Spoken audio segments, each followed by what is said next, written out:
All right. Hey, let's get going. Hope you're having a good day today. Today is a wonderful Thursday, and I've been having some good calls with some fellow creatives, especially the ones that are joining in our 3 p.m. call on Mondays. And I wanted to just kind of talk real quick just before the day's over, just to kind of detox on some of the things that I feel like are pressing the majority of creators. So I'm gonna try to make this as brief as possible. But I want to go through just a couple things. First, I want to just, if you're here with me right now, just take a second, sit down. I'm not sure exactly how long I'm going to go here, but just sit down and track with me on a few of these concepts, because I think they're going to be really important, especially if you're a creative or an entrepreneur. I just think that it's good to it's good to just kind of sit and reflect a little bit, especially when you're thinking about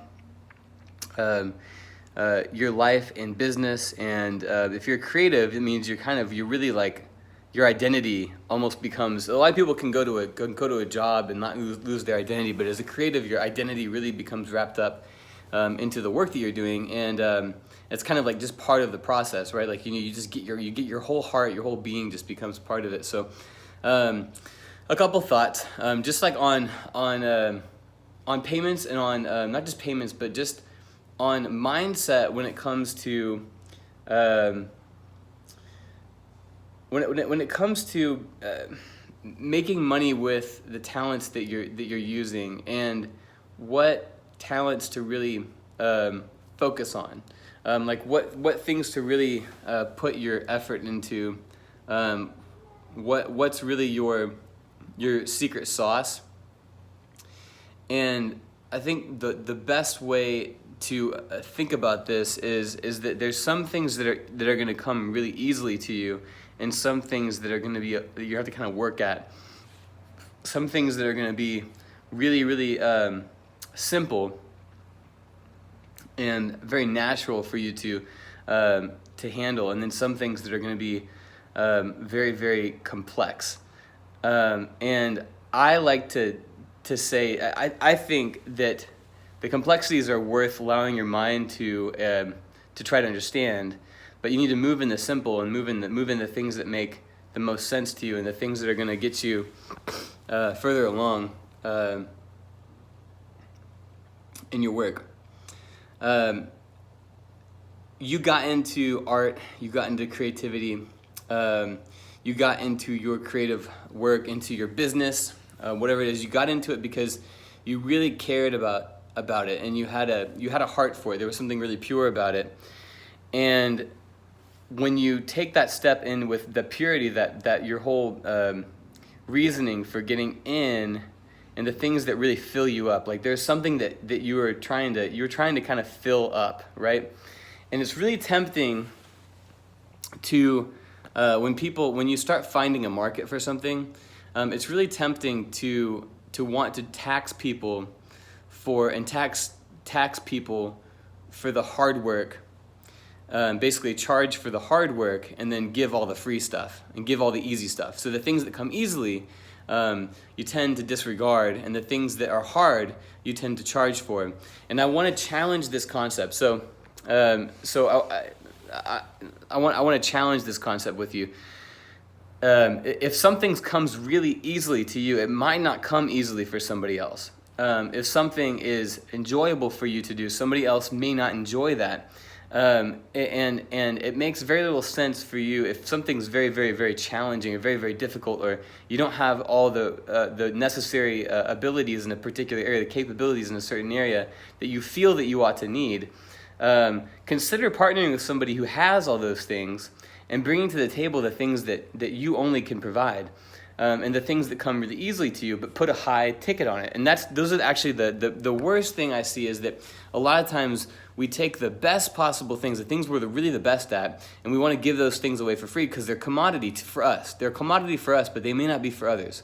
So for other people, it's not a commodity, but for you, it is, right? So you're actually very rich. Every single person on this planet is very rich. They're rich with so much value. But the thing is, we oftentimes allow the market, or something that we did in high school, or something that someone just said, you have to work really, really, really, really, really hard, and you almost take it to the extent of like, you already were working hard. They weren't talking to you. They were talking to the person who really isn't applying themselves. But if you're somebody who applies themselves, and you think you need to work harder. No, you need to really think about the things that come naturally to you, that you like to do, that you're really passionate about, that you're good at doing. Right? You gotta be good at it. You gotta be able to be potentially the best in the world at it. But it should come to some degree easily. It should come to some degree in a more easy manner that is powerful. That's something that you obsess over, something that you're so excited about. But put a high ticket on it. So put a high price on that, because that right there is what is, it's a commodity for you, but it's not for others. Right? It's common for you, but it's not common for others. And it's very easy to just forget that it's important, and forget that there's a lot of value that you have to share, just from the overflow in your heart, from the things that are really, really powerful in your soul, and that driving force. So put a high ticket on those items, and see what happens around you. People will start taking you a little bit more seriously in your strengths, and they won't try to abuse you in the things that you want to tax them on. So there might be a skill set or an ability that you have that you don't enjoy doing, or you're really not very good. You're good at it, but you have to muster a whole lot in order for it to happen. Like, meaning it's not something that it's kind of like waking you up, and it's there's no nudge there. And I'm saying it's like dead. I'm not saying that you don't have to work a little bit at things. You're gonna have to work. You have to put hard work in for sure to get somewhere, but put a high price on the things that are abundant in your life, and look at the market where it is there. It's very easy to just forget. It's like, okay, well, if this comes really easy, like if I'm a painter and I'm a fine artist, what's the highest form? Who's making the most money at that? Like, what's a typical price for the canvas, the original artwork? And maybe you're still getting started. Maybe you're still moving up the ladder. And so I get, you may not want to charge, at the very highest level, but consider that that's where you want to be, right? Same thing with as a filmmaker, as an artist, or as a even content creator, or whatever it is. You want to put it at a really high value, and high as in like where the market is for that, and really focus on those things, and don't find yourself in a position where you're charging people a tax to do the things you don't like, but then you're kind of giving things away for free, all the things that you love to do. One of the best forms of discipline is just to say no, and to miss out, to maybe miss out on something, but for somebody to know that you're serious about being a professional. If you've got the skill set, if you're at that level, if you're at market value, don't lower that just because you enjoy it. Right? It's like, oh, I'm going to lower this now because I really like this, so I'm going to give this away for free. No, don't do that. Try not to do that. It's okay to do it within a taste testing scenario. Like, you can sample. You can give somebody a sample of super fine wine to just try it out before you decide to before you take a glass, right? Or before you buy a glass, or whatnot. So it's like, but if they have to open up a new bottle, you're going to pay full price. So it's like, if there's a balance in all of this, but just remember, you don't want to put yourself in a position where you're charging somebody to help you do things that you hate. Like, oh, I've got to work on this. I have to do these things in order for me to make a living, and I don't like doing it. I hate it. It makes me miserable. Don't let yourself get into that place. There is pain and growth, but there's a difference between pain that sucks the life out of you and pain that you's like, oh, this is pain, but you wake up the next morning, you're like, I'm better. If you're not experiencing that, like if you're not experiencing that, like, oh, this is painful, but I'm getting better. This is painful, but I'm getting better. This is painful, but I'm making more money. It's painful, but things are moving forward, right? The deepest pain you're gonna feel if you take this advice is you're going to feel the pain of having to say no to things that you really, really, really want to do, but because you put a value at it, you put a high price at it, you say, no, this is really what I'm worth.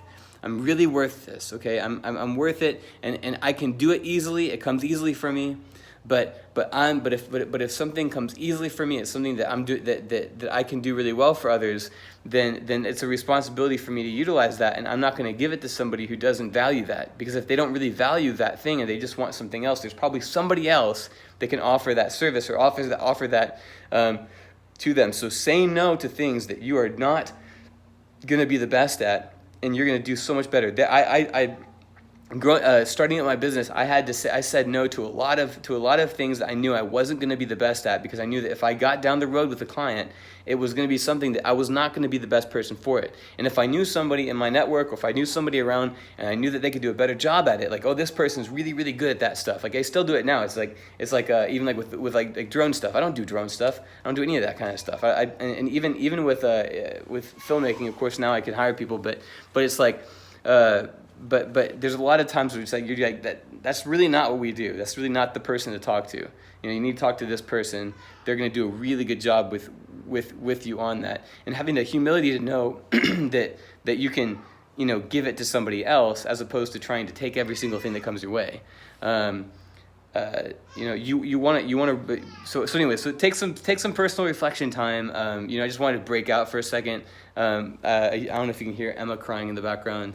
It's getting to the end of the day, but I just kind of wanted to record this real quick and upload it just for anyone who wants to humor me. So if you followed through all this way, be sure, and if you haven't joined in on our 30-minute call on Mondays, do come into the call. It's going to be basically, we get in and we get out. We talk about goals from the last week, talk about goals for this next week, and we just kind of churn through life. And so you have 52 meeting points in a year where you get to hear what other creative and entrepreneurial people are doing, how their mindset's going, what they're focused on. It's a 30-minute call. It's at 3 p.m. Pacific time, and it's always on Mondays, and it's going to be forever free.